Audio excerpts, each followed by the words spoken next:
Добар ден, пладневни вести на Канал Плюс. За актуелните настани гледајте веднаш по кратката најава.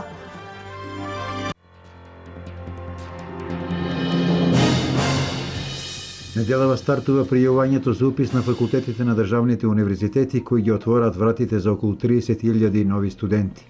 УГД планира да запише 5.390 студенти. Плодните ниви во Овчеполието добиваат втора шанса. Министерството за земјоделство го објави огласот за издавање под закуп на земјиштето во Џумајлија.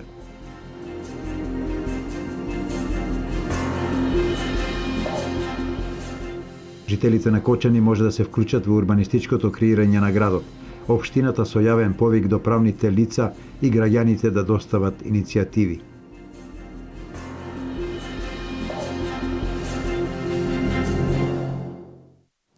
Вкупно 24.952 места се слободни на 5 државни универзитети во Македонија за упис во прва година во академската 2015-2016 година. Пријавувањето кандидати во првиот рок почнува оваа недела. Најмногу места има на Универзитетот Свети Кирил и Методи – 10.669. На Универзитетот Гоце Делчев се нудат 5.390 места. На Универзитетот Свети Климент Охридски слободни се 3.803 места за бруцуши, а на Тетовскиот државен универзитет 4.650 места. Министерството за образование и наука неодамна го објави конкурсот 30-35, наменет за жени над 30 и мажи над 35 години, кои немаат високо образование или не го дооформиле. Од среда почнува првиот уписен рок за запишување на студенти во академската 2015-2016 година на Универзитетот Гоце Делчев, а ќе трае до петок. На 12 факултети и 3 академии има слободни вкупно 5.390 места, од кои 3.172 за редовно студирање во државна квота, 1.208 за редовно студирање во квотата со кофинансирање и 1.010 места за вонредно студирање. Приоритет во првиот уписен рок имаат сите кандидати со положена државна матура, додека за вториот и третиот уписен рок ќе се изедначуваат државната матура, училишната матура и меѓународната матура. Од тие причини, завршени 4 годишни студии, свидетелства, пријава за запишување, извод од матична книга на родените, уверение за државјанство и уплата од 150 до 300 денари за одредени студиски програми. Значи, тоа се тие приоритетни документи, а веднаш за рок од 7 дена ќе бидат објавени резултатите од примените кандидати и ќе бидат објавени роковите за жалби. Идните бруцуши имаат можност да бираат помеѓу 3 факултети, со тоа што доколку не ги исполнуваат условите за првиот избран факултет, тогаш се пренасочуваат на вториот избор. Тие можат, освен првата опција и желбата на која што сакаат да студираат, да ја стават и својата втора и трета опција, значи да заокружат одредена студиска програма или факултет на кој што доколку не бидат примени во како прва опција, додат на втора или трета опција. Од тука универзитетот преку својот IT сектор ќе прави директно пренасочување на кандидатите врз основа на нивните поени, тие веднаш ќе бидат земени во предвид и значи дека ако заради одреден мал број на поени одредени кандидати нема да бидат примени, нивната веднаш втора опција ќе биде применета и тие ќе можат веднаш да се запишат на тој факултет, а не повторно да ги земат документите па да конкурираат. Штипскиот универзитет и годинава нема да наплатува партиципација за посебни категории на лица. Средствата за партиципација на овие лица ќе се покриваат од буџетот на Република Македонија. Прво, категоријата на лица без родители, значи ќе бидат ослободени целосно од партиципација. Лицата кои што растеле во домови за деца без родители, целосно ќе бидат ослободени од партиципација. Согласно декадата за ромите, универзитетот дава целосна поддршка за запишување на роми во тие квоти. Исто така деца на родители кои што загинале во кризата во 2001 година и лицата со инвалидитет од прв степен исто така се ослободени целосно од партиципација. Студиската 2015-2016 година на економскиот факултет при УГД нема да запишува бруцуши во Штип, туку во Кочани, а правниот факултет целосно се враќа во Штип. Инаку оние матуранти кои нема да се запишат на првиот уписен рок, можност за запишување ќе имаат на вториот уписен рок на 24 август и третиот на 4 септември. Објавен е повикот за давање под закуп на државното земјоделско земјиште во Џумајлија. Површината од вкупно 4000 хектари е поделена на 4 целини. Во првата инвеститорот е должен да изгради краварска фарма за максимум 4 години, односно да вложи најмалку 6 милиони евра. Како што соопшти заменик министерот за земјоделство Ванчо Костадиновски, земјиштето во Џумајлија од првата целина се дава во закуп на 15 години, а од останатите 3 целини на различен период зависно од намената. Минималната почетна цена за електронското јавно надавање ќе биде од 70.000 до 100.000 евра по целина. За прва и втора класа земјиште минималната цена е 120 евра за хектар, за трета и четврта класа 90 евра, за пета и шеста 80 евра и за седма и осма класа е 60 евра.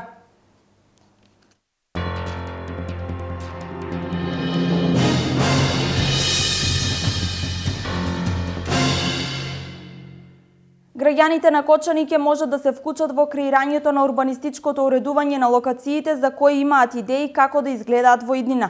Општина Кочани упати јавен повик до сите заинтересирани да достават иницијативи за изработка на урбанистички планови. Освен граѓаните, во давањето предлози можат да се вклучат и правните лица. Општина Кочани со јавен повик до граѓаните да се вклучат во креирањето на урбанистичкото уредување на локациите за кои имаат идеи. Освен граѓаните, во давањето предлози може да се вклучат и правни лица.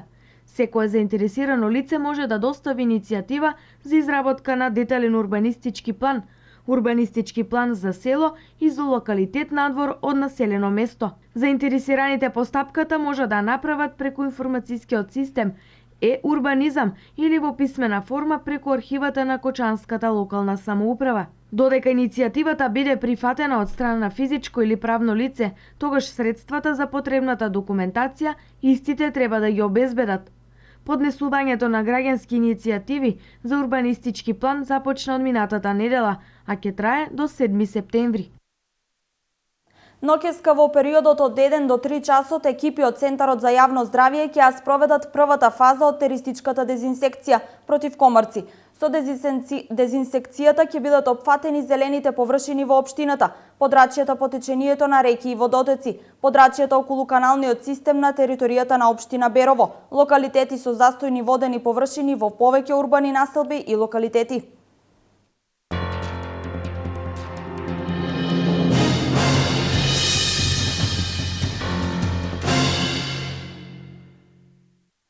Во општините на истокот во тек е пријавувањето штети од последното невреме. Во Штип пријавувањето завршува утре, во Берово во среда, а во општина Карбинци штети се пријавуваат до петок. Општинските комисии за процена на штети секојдневно се на терен во поплавените региони.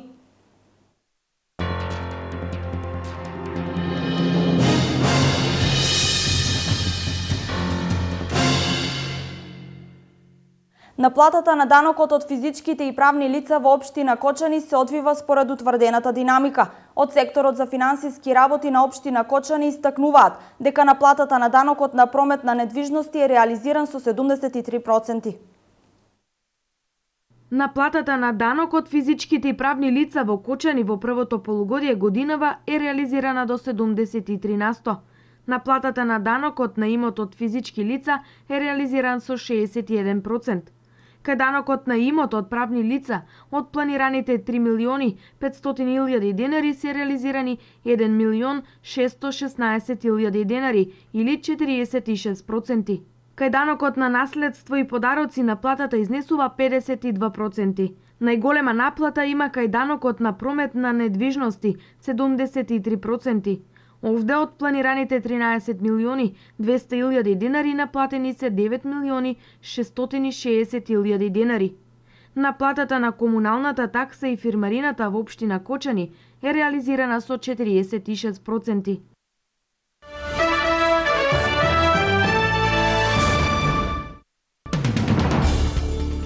Исламска држава упати повик до албанците во Македонија да се припремаат за борба во знак на одмазда за антитерористичките акции на полицијата во која се уапсени 9 лица. Повикот е упатен од лажен профил на социјалните мрежи, во кој се наведува дека дошло времето за реакција на ИСИС на Балканот, посебно во Македонија. Заканата ја проверува Министерството за внатрешни работи, а помош за идентификување на идентитетот Министерството попарало и од безбедносните сили на соседните земји. Во Јапонија изутринава беше рестартиран нуклеарен реактор по повеќе од 4 години од трагедијата од 2011 година во Фукушима, која доведе до стопирање на работата на сите нуклеарни централи во земјата од септември 2013 година. Јадрото ќе влезе во верижна реакција од 23 часот, 14 часот според Гринич, и од петок ќе почне да генерира електрична енергија која ќе биде пуштена во промет од почетокот на следниот месец. Властите во округот Сент Луис во американската држава Мисури прогласија вонредна состојба во градот Фергусон по немирите што се случија на денот на годишнината од смртта на црноморестото момче Мајкл Браун, кој беше застрелано од бел полицаец. Обвинителството најави обвинение против 18 годишен афроамериканец за напад врз полицаец во Фергусон по вчерашната престрелка.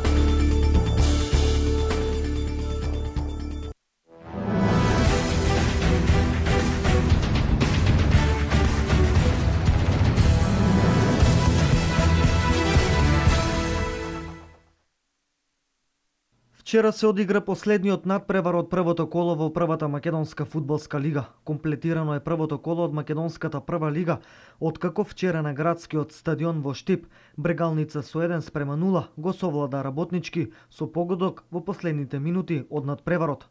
Дуелот помеѓу Брегалница и Работнички заврши со победа на домакинот од 1:0. Работнички играше 30 на минути со играч повеќе, откако во 61-та минута Никола Тонев заработи втор жолт картон, но романтичарите не успеаа да искористат бројчаната предност на теренот, напротив примија гол во судското продолжение.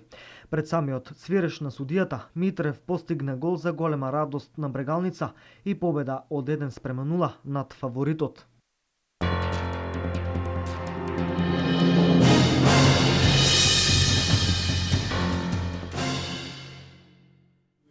Ова е се во ова издание на вестите. Повеќе содржини за настаните кои ќе го одбележат 11-тиот ден од август гледајте во Дневникот во 16:30 и на веб порталот kanalplus.mk. Имајте пријатен ден.